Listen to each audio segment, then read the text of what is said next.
we're going to take a second here now, and we're going to jump into our third segment, which is what are the new standards and legislation in the US and Europe that will have high impact on businesses?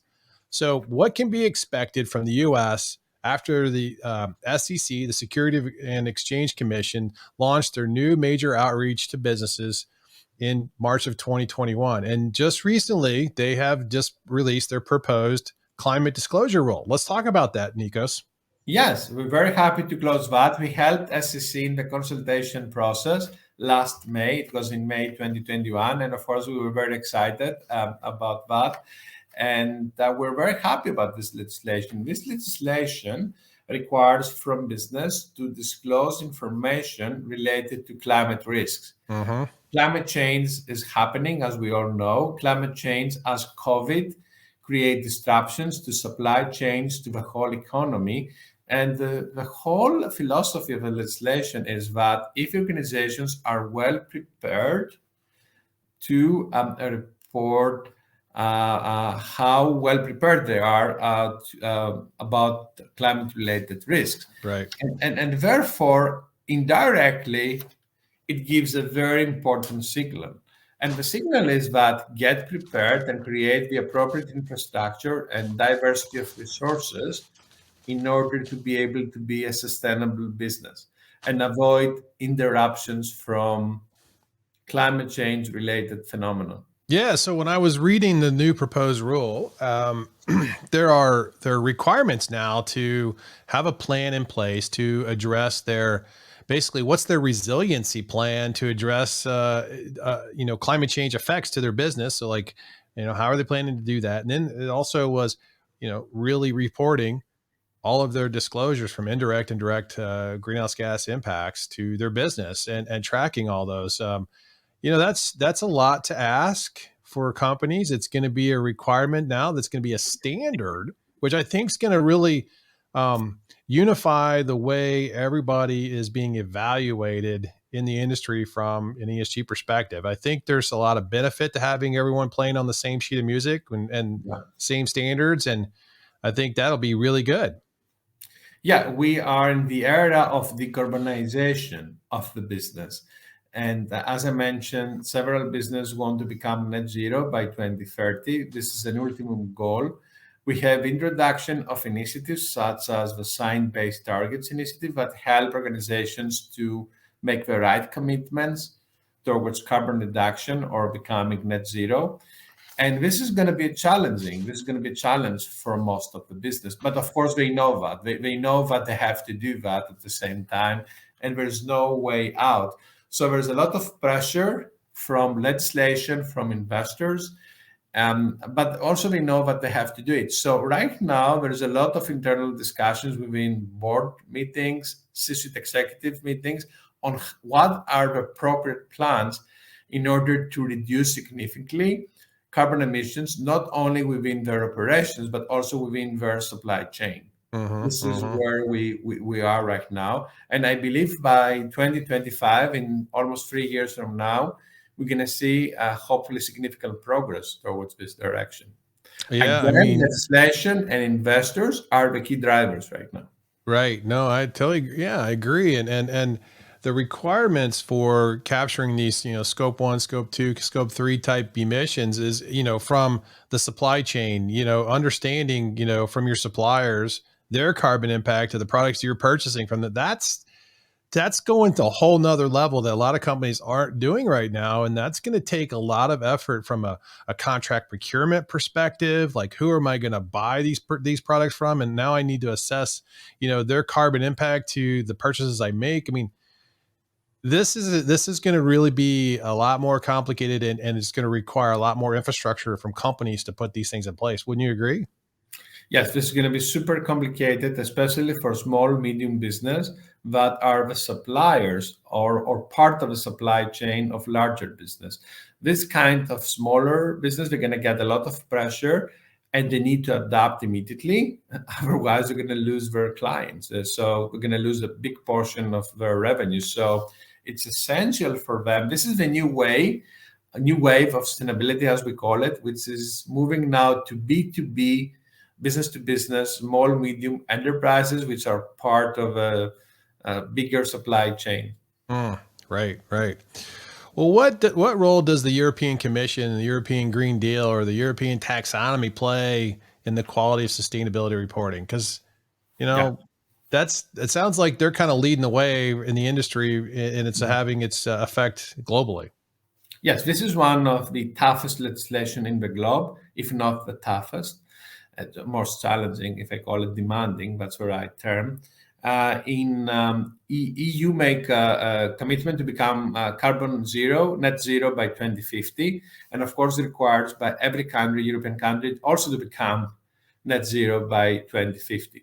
This is a huge transformation for the European economy, obviously, and is going to affect any business operating in Right, any kind of European country, but it's going to affect any American global business operating in Europe right, at the same time. So it's going to have a huge impact to any, I would say, American global business, but also small, medium enterprise that they're supplying products or services to European companies at the same time. So we believe that this commitment has going to have a huge impact to the American business. And also there is another new legislation, the EU taxonomy, which is going to classify what kind of investments are going to be considered as sustainable. So the big issue today, especially here in the US, is that anybody could use the term sustainable for any kind of investment. Now EU is going to classify what is going to be considered sustainable investment, and therefore what you're allowed, where you are allowed to invest your money. So hmm if you are a sustainable investor in Europe or a banking institute in Europe, you're not going to be allowed to invest money in non-sustainable investments. So okay. now this legislation, which is extremely critical, is going to classify what is considered sustainable investment. Is it nuclear power is going to be a sustainable investment or not? Is it natural gas is considered sustainable investment or not? These are all these issues that is going to be classified, and this is going to be very important. That'll be a trend moving forward, I'm sure, making its way across to the US at some point. When you think about the B2B downstream type, expectations from, a company purchasing products. I mean, right now, I've seen some recent Mhm. product labeling, so to speak, where you're going to buy a product, and at the the bottom of the product, or somewhere on the code, or somewhere on the bag, or whatever you're buying, it's going to give you a greenhouse gas score, right? An impact score on the unit, what that unit impact is to making and producing that product. I mean, are we talking about that level of required reporting to basically summarize the impact that people, for the products people are buying? Because if you're going to buy 1,000 units of those things, you could just take that number times 1,000. You're going to know what your score is, and what your down indirect costs are, right? Or indirect Yes. gas emission are. Absolutely. So far we are in the process of corporate reporting and classification, and we're moving slower to the product Yeah. reporting and classification. We're not there yet, for sure. Although there are thousands of green labels, Right. if you pick up any product, you're going to find at least 3 or 4 per product. This is not necessarily classification. Classification, as you very correct mentioned, is a score within a unified and accepted system of Mm. ESG. We are not there yet. We are moving towards this direction. And I believe in 4 or 5 years from now, we're going to be there, but not yet. So there's going to be a lot of room there between now and say 4 or 5 years from now, because if the requirements are from a disclosure perspective, say of the SEC, to require your downstream indirect greenhouse gas emission costs from raw materials, Yeah. they're gonna make these people, the suppliers, pay for that. Or, I mean, basically provide that information, right? Yes. And Yeah. then we need to have a consumer's engagement. Of course, the consumers need to have the right information. And we're moving to a different era of communication to the consumers. And this is very challenging for the consumers, especially for middle, lower class, because we have a lot of evidence that the middle, upper class are more sophisticated when they buy green products. Also, millennials as well, they're more sophisticated. But then other part of the consumers are not as sophisticated as we wanted in order to prefer more sustainable products than the others. Yeah, it'll be interesting to see what kind of standards are going to be set up, or at least some guidelines to, providing that score or that rating, of some sort, for these, material suppliers of products. That'll be interesting to see how that evolves over time. Yes, obviously the business do not want that to happen, right? Yeah, now they got to basically hire sustainability professionals to help calculate this. So more of those hundred. They hate comparisons of products. They completely hate that. Yeah, it's another one of those jobs in the 24 million that are going to be created in the next couple of years, right? Right. Well, I'm seeing a trend in many large companies such as like Siemens launching decarbonization programs to help Mhm. fund small and medium enterprises. This SME type concept with consulting services and capital and key technologies. What do you see trends there? I mean, it sounds like there's a Mhm. lot of these other companies wanting to create services and tools to help people do it, since they're already kind of ahead of the game. Yes, you're talking about companies or consulting firms. Well, companies like Siemens is launching a Okay. whole decarbonization Yeah, program. I don't typically think of Siemens as a consulting company. I think them as a manufacturer of products, for but sure. they're obviously offering consulting services now. Yes. Look, I mean, what happened is that they all big business, especially the big accounting firms that they're specialized in accounting, obviously, they saw big opportunities in carbon emissions reduction, Yeah. and they either invest in creating new technologies or tools or whatever other initiatives in order to help business towards decarbonization programs. This is going to be challenging process for special industries like airlines. How we're going to Oh, decarbonize airlines? yeah, I know How that you one. going to decarbonize the shipping industry, which are moving? I don't know. It's moving the world Right, right, where the technology is not there yet. right, right. So we're And talking decarbonization, but in some sectors like airlines and shipping industry, the technology for helping them to do that is not ready.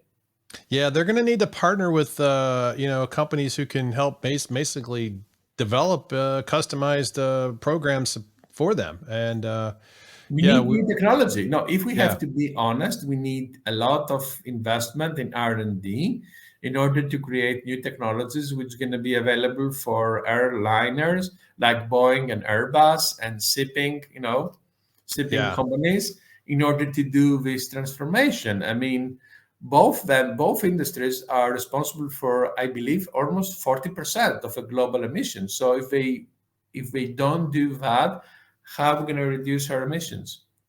Yeah, I know. There's a lot of focus on, sustainable aviation fuel right now, which is great. That's a good step. And there's a lot of other requirements for companies to airline companies to really help improve their sustainability programs. And I'm aware of Mhm. a few. And so it's a big topic right now for a lot of these companies. Well, there seems to be a lot of focus on scope 3 emissions from business travel Mhm.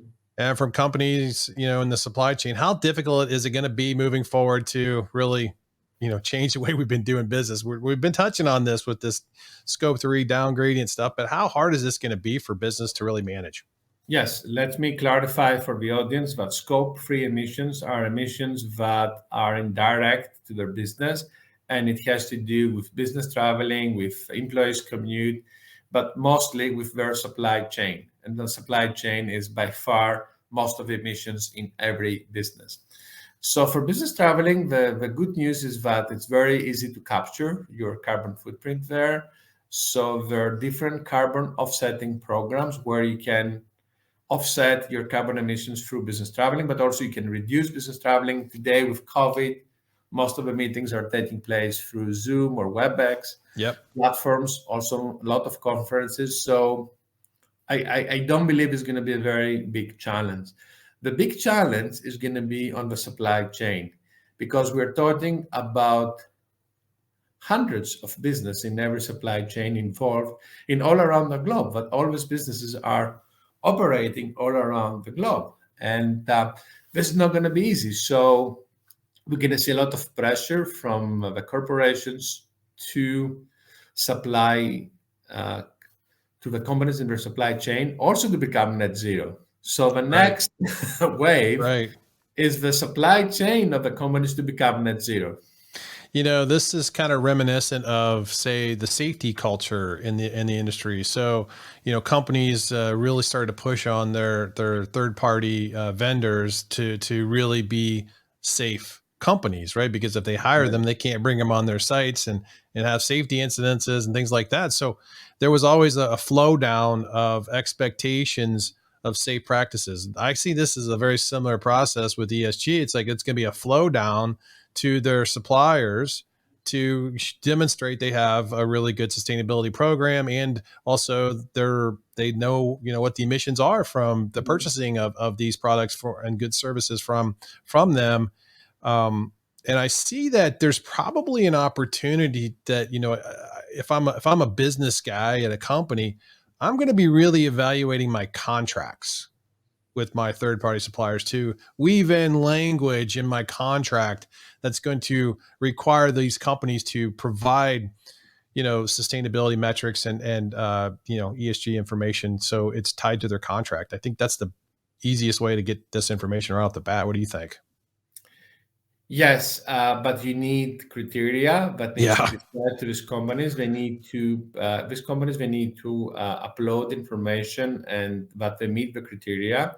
So you need some kind of assessment, Yeah. and in some cases an audit. Because don't forget, most of the sustainability related scandals or about ethical behavior was taking place in the supply chain and in the developing world, where Hmm. there's not a lot of legislation there.